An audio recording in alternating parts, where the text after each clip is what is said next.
Soms denk ik nog terug aan een tijd die ik nooit vergeet. Ik was in Spanje, het was ontzettend heet. De taal die sprak ik niet, het ging me veel te snel.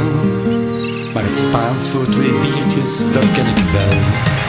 Dos cervezas por favor, dos cervezas por favor, dos cervezas por favor. Elke Spanjaard heeft een snor, dos cervezas por favor.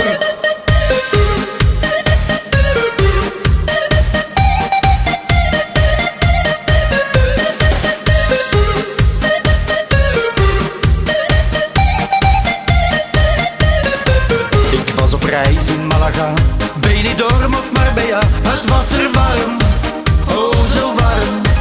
Ik zag haar zitten in een bar, ik was helemaal in de war. En ik wist, nee die laat ik nooit meer gaan.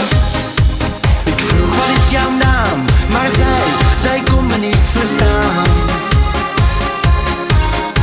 Ik zei me llamo Tom en zij me llamo Conchita.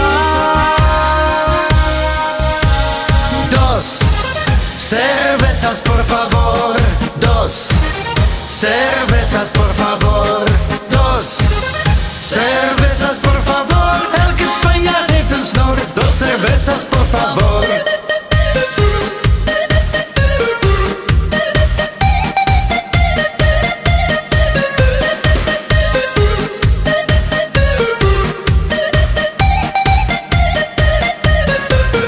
Ik liep dronken op het strand met een biertje in mijn hand. En mijn Conchita, ja mijn Conchita, haar ogen waren hemelsblauw. Ik kreeg het warm en dan weer kou. En ze vroeg me, kom je even mee met mij?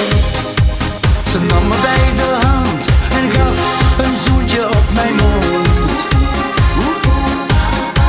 Toen werd ik het gewaar, haar bovenlip was goed gevuld met haar.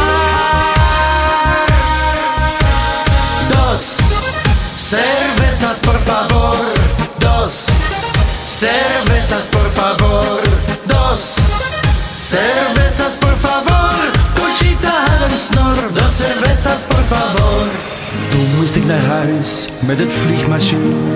Conchita met haar snor, die wil ik nooit meer zien. Ach, ik voel me rot, niet goed in mijn vel. Hoog tijd dat ik iets bestel. Mas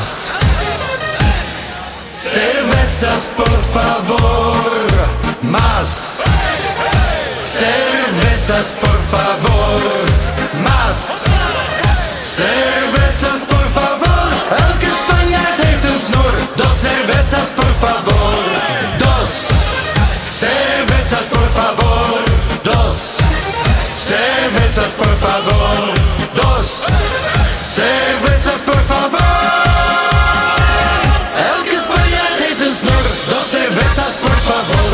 Elke Spanjaard heeft een snor, dos cervezas por favor.